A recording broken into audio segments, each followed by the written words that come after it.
Hi, we're Slomosa from Bergen, Norway. Live from, no, not live, direct, no, not direct either, from Bergen Kjøtt, where we recorded our coming album.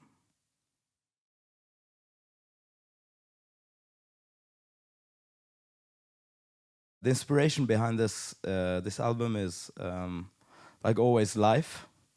I think, yeah, what happens in life affects the outcome of the music as well. So I guess this album is a little bit, it's maybe a little bit more emotional and more serious than the first one.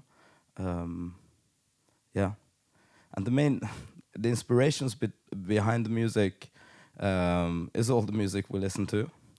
I mean, it's a little bit grungier maybe, so but I think the inspirations they stay. Bands like Queens of the Stone Age and um, Queens of Stone Age and and Caius, Kalisa, Elder, Black Sabbath, Sword, Smashing Pumpkins, the Pixies. Yeah. The difference from the debut album is that it's much better. I think the difference is a lot of things. Like, I mean, the band is more experienced. The producer is more experienced. The songwriting has progressed. So, you know, I can hear the difference at least. I also feel like it's a natural and good progression from the sound of the first album. Yeah, we took some. We tried to keep the best from the debut, and try to refresh the sound where we were able, and yeah, play maybe try some more vocal. You know, trying different stuff with the vocals, trying different stuff with the instruments as well. Yeah, so a lot of new stuff. Like, yeah, that makes it different from the first album. It's probably a bit more, yeah, a bit more mature. Like the sound has evolved. I feel like it's because Yard, Toto, and me weren't really with the band when we recorded the first. We didn't record the first album, so it's just Benjamin who really knows, I guess. And I can say I'm a much better musician than I was first time around.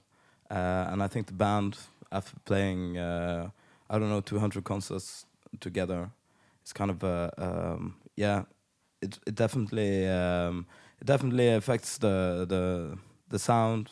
It's a better band, it's a better producer, naturally because of the years that have gone since the first album.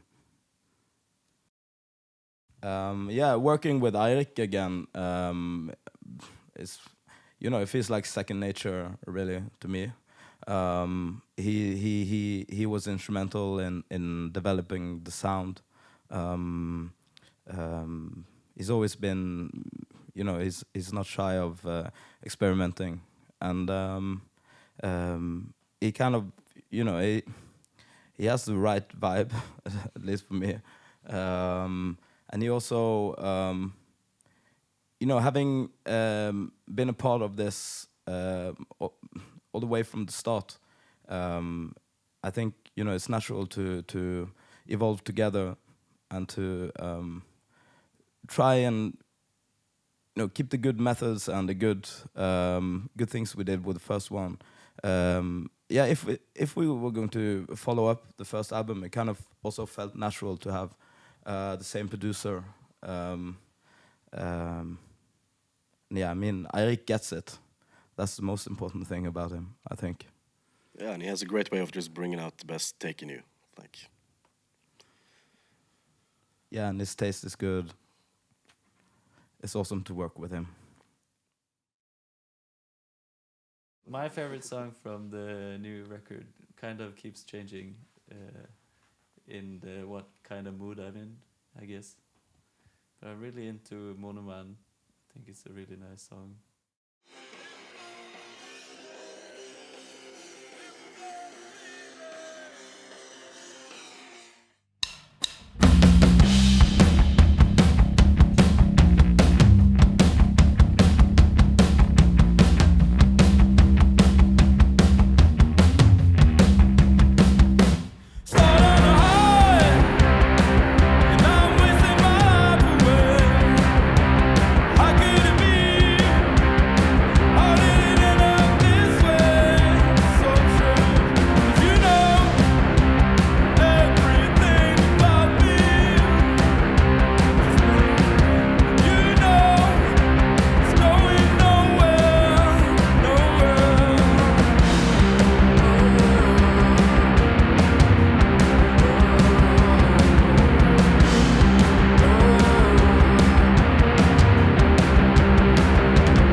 Also Red Thundra also.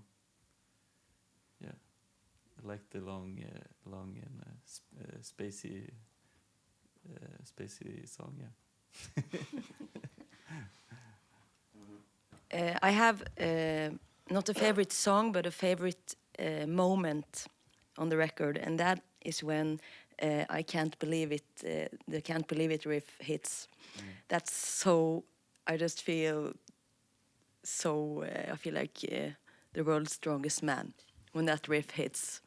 Yeah, It's in so, Red Thundra, right? Yeah. Yeah, it's halfway through Red Thundra. Yeah, I think of my favorite of the new record is I think the last single, "Battling Guns." is a cool one because it's different from the earlier stuff. Yeah, I'm pleased how we managed to make a song that is kind of stands out a little bit in the sound and the songwriting. And also, I think June, the album Ender, is another cool one. It was totally a new way of working out a song, where we kind of we built the song as we built the song as we were recording it, and I mean it's cool hook, and it's cool with something different. So yeah, the new different stuff is my favorite stuff. Yeah, I agree. Dune as well. That's something completely different, I think. And I was a bit unsure about it when we first started on it, but then when I heard like the finished version of it, it's just so cool. Yeah, the song I'm most excited about playing live is from the new album is Red Tundra. It's just, I love how it starts out mellow, goes through this like long, this riff that just keeps on going into this like the epic Can't Believe It riff that Marie mentioned, and just finish off with like just this chaos. That's a really fun one to play. Yeah, I'm looking forward to playing Monomann. Yeah, the songs that are really fucking heavy to play. The punk songs, they just kind of bring out another energy or a different energy in the band and different energy in the crowd. Yeah, so the punkier songs I'm looking forward to playing live. Though I agree with you, Toto, about Red Thundra.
I'm looking forward to play MJ. That's probably one of my favorites to play live. Or it's the one that we haven't really played live, so I'm looking forward to play that live for the first time. It's gonna be it's got a good hook in it, I think. I agree on everything you said, but of course, always to play the new ones that we haven't played that much before, it's more exciting because when you play a song 1,000 times, you have to find new things to be excited about. Yeah. Yeah, I would say we've had the same set for many years until the last year. So a lot But of it's people always have- fun though. Yeah, but a lot of people who have been to several gigs, they know the songs, and people who have heard the songs know the songs. So the response from the audience is immediate. But playing new songs, suddenly you have a listening crowd that are kind of excited for what you're playing, and yeah, you hope the response is good. Recording this album with a new band, I mean, we did a lot of the same stuff as we did on the first record in terms of methods. Recording the fundamental tracks live together in a big studio, in the same studio as last time, Polyphone Studio here in Bergen. And after getting the drum tracks and the bass actually as well, since you were a one-take machine, yeah, we tracked the guitars in the studio here in Bergen Kjøtt afterwards, because I mean it's hard to find the guitar sound when you're doing it live. Like usually we have to take several takes until we're pleased with the guitar sound. So, yeah, what was different from last time around? As I said earlier, the band is more experienced. I'm more experienced. New members also give you different strings to play, and different weapons, different tricks. So. Yeah, and also recording with Eirik as the producer this time around, I would say he kind of he what was I going to say? Recording with Eirik this time around as a producer again, it was kind of like a different producer, and it was a different studio as well because he moved studios. So yeah.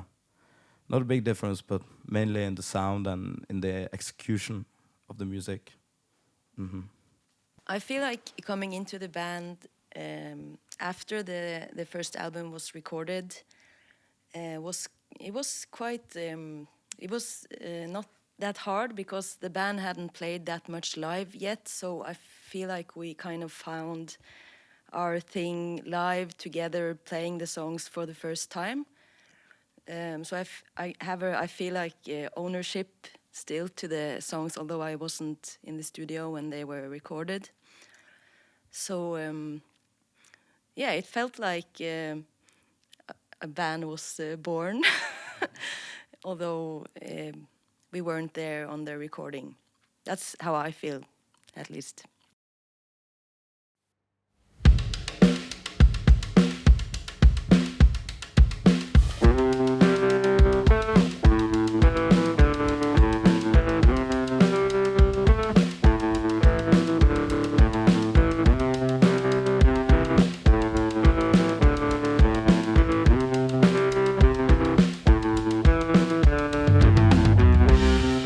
In my mind there's a understanding.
Det var liksom get to know om Slomosa før jeg ble spurt.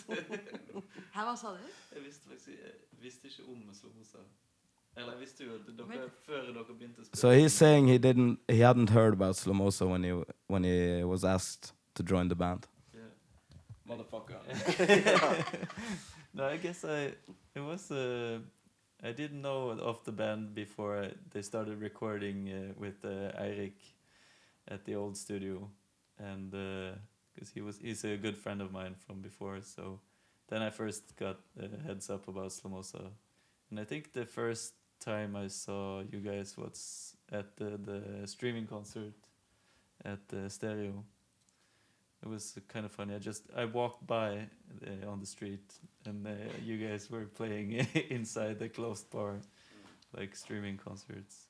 And that was before. That was before I got asked to play with the band, so it was kind of funny. I waved at you. Yeah, I remember you. I remember you walking outside whilst we were playing. You were like waving through the window. Yeah. Yeah, you were standing behind me waving, and I didn't understand what Ben was looking at. Yeah. I can say for me, getting new members in the band, and especially Marie and Jard, who I didn't know really that much from the outset. It's you never know how personalities click. You never know what habits people have before touring, and I mean, I've also been thinking, like, what would it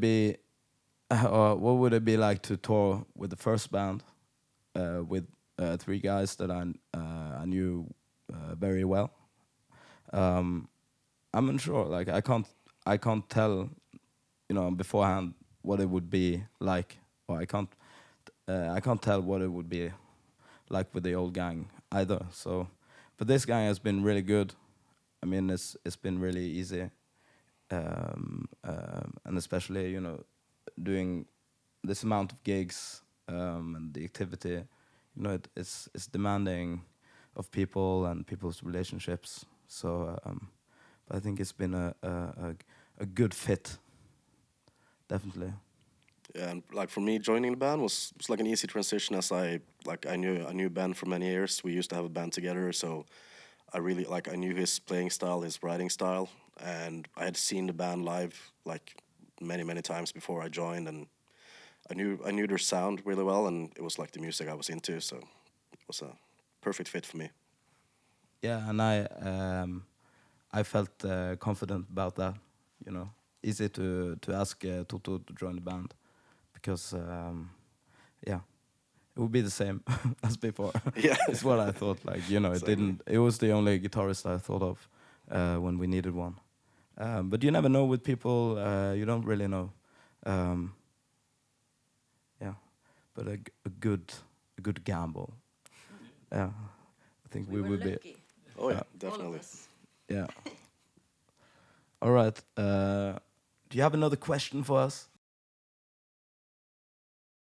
So the writing process was different from last time, or from the last record, because when we wrote the first record, we were not touring or really playing gigs, and it wasn't our main job or anything. Playing music was just a hobby. And we had all the time in the world, because we were students who didn't do anything at the university. So we had all the time in the world to just jam and write songs. And that was really the whole point of it. And we used forever writing those songs, also recording the songs. This time around, time was not... we do not have as much time as before, and the album had to be written and recorded in between long stretches of touring, and not the same chance to jam that much as with the first album. So I kind of made demos, instrumental demos at home, at band practices we would jam some of the riffs and stuff, but never really having or really finishing the songs. I mean, it took a long time. For me, it was totally different to write songs whilst being on the road, as much, because you come home from the tour and it's not like you're just you're kind of tired. You need to get the suited restitution, but as the demos progressed, we would jam, and when we finally got time, when we had a break from touring, take the demos into the band room, try and arrange the songs together, then add vocals after that, really. Vocals a little bit, the vocals a little bit at a time, until they were songs. Came into the studio, they were only 70% done. Yeah, some of the arrangements were done basically right before recording them. Yeah, or whilst recording, really. Yeah. Yeah, whilst recording it live. Yeah, I always think the song is done when we go to record it, but then all the work after recording, all the little bits and pieces and the vocals, makes you feel like you haven't really. It's not half written even when you're done recording. I remember especially the recording of Rise, because that we did it 2 times. Once, the first time here, we actually recorded the whole song, and I thought it was, now it's done. Then we had to do it again in polyphone, and I also remember we spent the whole day just doing like takes, and everybody was so tired. And then we concluded at the end of that day it had to be worked on more. And I especially remember Yard, you were so frustrated and like, I just want to drop the whole song. But I'm really happy we didn't drop it. No. But it took a lot of work, and I feel like a lot of the songs on the album has taken a lot of work, although they've been maybe halfway done, and the last 50% felt like 150%, a little bit. Yeah. But I guess most of the riffs and the songs were they were there almost before we joined the band. Also, Cabin Yeah, some Fever of and the songs. Rise. Yeah. Cabin Fever is an old song, which was called Blondie for most of the years. And we played that live as well, and with this band, but in many different versions. And the Hellfest version of Rise has the old verse. The verse got added. Something producer Eirik contributed to the verse riff. I mean, last time it took forever as well. The post-recording work, finishing the songs, also arranging the songs. Spent a lot of time doing that. And this time around as well. But I feel with all the time we've been away as well, it's been a lot more effective than what I took part of last time. But it feels like forever also this time around, because we had to do it in between all of the other stuff. So, some days there, a week there, one day here. I mean, the songs, for me at least, it's kind of, so maybe it's a little bit too perfectionistic, the way of working. But I feel like, you record a song, it's the one chance you have to record it and release it. So it should be as good as possible. But I mean, it does also lead you off track and kind of into trying something for months and then going back to what you already had. Yeah, it's easy getting stuck on a song and just trying and then you realize what you had was maybe the best. Yeah. Also, I guess battling guns was the process there was pretty effective. It was almost like when you came with the sketch, it was kind of like, well, let's just record it, and it was like, yeah, really nice. Everything was just, I guess, ready, and it was pretty easy to catch the song. That's the same riff. Yeah. It's basically